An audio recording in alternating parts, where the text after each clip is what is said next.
Je m'appelle Patricia et je parlerai ici au nom de Hildegard Schneider, directrice de World Wide Wings. Je vous invite tous à suivre notre cours de base sur la foi messianique. Chaque leçon est accompagnée d'une vidéo et plus tard d'un livret d'accompagnement. Leçon 9. L'observance du Shabbat versus le veau d'or. Dans la leçon 8, nous avons abordé le lien entre les fêtes et le tabernacle. Maintenant, nous allons nous pencher sur la question du rapport entre le commandement du Shabbat et la construction du tabernacle. Moïse rassembla toute l'assemblée des Israélites et leur dit : « Voici ce que Yahweh vous a ordonné de faire. Vous travaillerez 6 jours, mais vous observerez le 7e jour comme un Shabbat de repos complet, consacré à Yahweh. Celui qui travaillera ce jour-là mourra. » Exode 35, versets 1 à 2. Après avoir donné au peuple des instructions concernant l'ordre du Shabbat, Moïse leur a demandé de construire avec leurs dons et leurs efforts le tabernacle. Une fois de plus, la question se pose : quel est le rapport entre le commandement du Shabbat et la construction du tabernacle ? Nous allons développer ce lien. Une femme n'a proprement dit pas besoin d'utérus, mais c'est un espace de vie avec des conditions idéales pour un autre être vivant. Yahweh a créé en dehors de son être, dans le ciel, où il n'y a ni espace ni temps, une sorte d'immense utérus pour nous, les hommes. En 6 jours, il a créé hors de son espace un monde dont il n'en a explicitement pas besoin. Il a créé un environnement propice de vie pour l'homme. Le 7e jour, au cours duquel il s'est reposé de toutes ses activités de création du monde, est en quelque sorte un lien entre l'homme et le monde de Yahweh, ou un apport de sa dimension dans notre monde.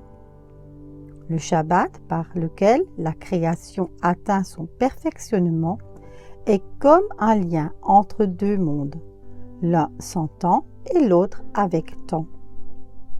Nous avons été créés à son image. C'est pourquoi nous nous reposons le 7e jour comme il s'est reposé le 7e jour. Ce 7e jour fait référence au Créateur, qui est au-delà de l'espace et du temps. Et tous ceux qui respectent le 7e jour de ce monde font référence au monde où se trouve le Créateur. La création du monde est étroitement liée au Créateur par le biais de ce jour de liaison, le Shabbat. Moïse a demandé au peuple de construire un utérus pour Yahweh dans leur monde, un lieu où Yahweh s'y trouverait. Ils se mirent à leur tour au travail, Melacha, pour construire un Mishkan, une demeure pour leur Créateur. Et dans cette œuvre, tout comme dans l'acte de création d'Élohim, le 7e jour est impliqué. Les instructions pour construire le Mishkan comprennent 15 chapitres. Le Shabbat est profondément intégré dans la construction du Mishkan. Avant d'examiner la structure de ces 15 chapitres, voici maintenant une petite digression sur les structures chiastiques. Une structure chiastique est essentiellement une méthode thématique d'organisation d'un récit. Parfois, ces structures chiastiques sont petites et ne s'étendent que sur quelques vers. Parfois, il y a de petites structures chiastiques dans un contexte plus large. Et parfois, les structures chiastiques couvrent des livres entiers au sein des Écritures.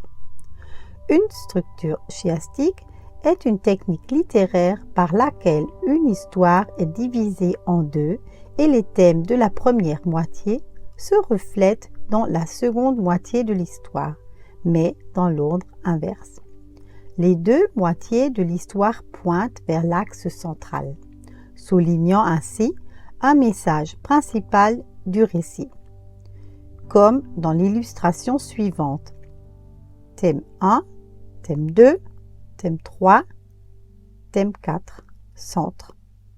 Thème 4, thème 3, thème 2, thème 1. Grâce à la structure en chiasme autour du chapitre 35 de l'Exode, nous voyons une intégration profonde du Shabbat et la construction d'un autre autel, le veau d'or, qui est le terme générique pour toutes les autres instructions faites par l'homme, comme par exemple la sanctification du dimanche. A. Nuée de la présence, Sinaï, Exode 24, versets 15 à 18. B. Mishkan, Exode 25. C. Observation du Shabbat, Exode 31, versets 15 à 17. D. Veau d'or, Exode 32, verset 35. C. Observation du Shabbat, Exode 35, versets 1 à 3. B. Mishkan, Exode 35, verset 4. A. Nuée de la présence, Tabernacle, Exode 40, verset 34. Le A du début a son équivalent dans le A de la fin. Le B, en tant que deuxième lettre, a sa correspondance dans le B, en tant qu'avant-dernière lettre. Le C, troisième lettre, a sa correspondance dans le C, troisième et dernière lettre. Et au milieu se trouve le centre de l'énoncé. C'est grâce à cette structure en chiasme A, B, C, D, C, B, A, nous pouvons voir que la construction du Mishkan, l'observance du Shabbat et la présence de Yahweh sont étroitement liées. Ainsi, l'adoration du veau d'or est une anti-version, un projet opposé ou de substitution aux instructions de Yahweh qui l'éloignent de lui. Mais la reprise du Shabbat et la construction du Mishkan ramènent à la présence de Yahweh. Cela signifie également que la nuée de la présence est loin de tout autre service d'adoration en dehors du Shabbat et du Mishkan de Yahweh. Le troisième jour, il y eut des tonnerres et des éclairs, ainsi qu'une épaisse nuée sur le mont Sinaï. Yahweh descendit dans le feu et donna à Moïse, qui montait vers lui, les 2 tables de ses paroles. Les 2 tables de ses paroles furent placées dans le Mishkan, la demeure de sa présence. En effet, une autre expression pour ce lieu est Ohel Moed, tente de la rencontre.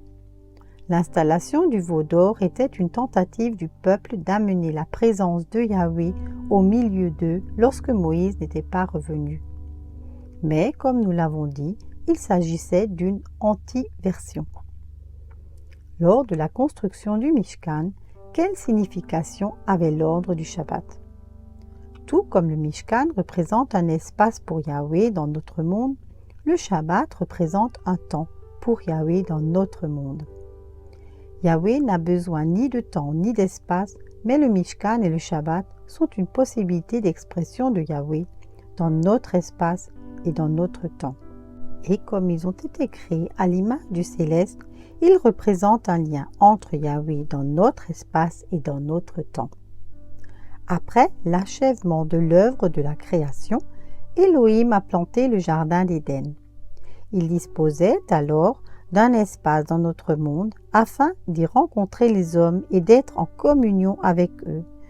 Après qu'Adam et Chava, Ève, ont dû quitter ce jardin, l'invitation vient maintenant par l'intermédiaire de Moïse. Construisez et aménagez pour moi, Yahweh, une place et un temps dans votre espace et dans votre temps. Vous me créez une place dans le temps par le Shabbat et vous construisez le Mishkan dans le processus du travail créatif Melacha. Ce mot pour travail est utilisé pour décrire la construction du Mishkan. Observer et sanctifier le Shabbat signifie ne pas faire de Melacha, travail.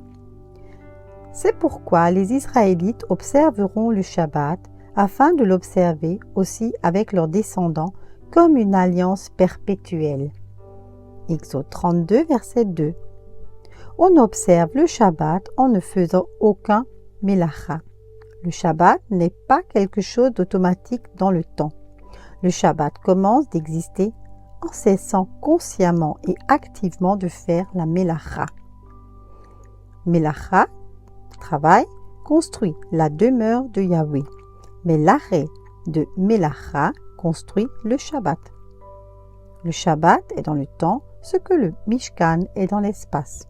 Si nous voulons nous rapprocher de Yahweh dans le temps et l'espace, lui qui est hors de notre temps et de notre espace, cela ne peut se faire que de la manière dont il l'a prescrit, en construisant le Mishkan et en établissant le Shabbat en cessant tout Melacha. La structure présentée ci-dessus montre clairement que toute autre voie est une antiversion, un système de veau d'or. Encore de nos jours, sans l'observance du Shabbat, c'est-à-dire en cessant la Melacha, il n'y a pas un temps pour Yahweh. Construis-tu un temps pour Yahweh dans ton temps? Arrête de faire Melacha le 7e jour. Ainsi, très facilement, nous pouvons constater où chacun d'entre nous se trouve dans la structure chiastique. Soyez tous richement bénis. Je vous remercie pour votre écoute et vous invite à nous rejoindre sur Facebook. Éveil messianique.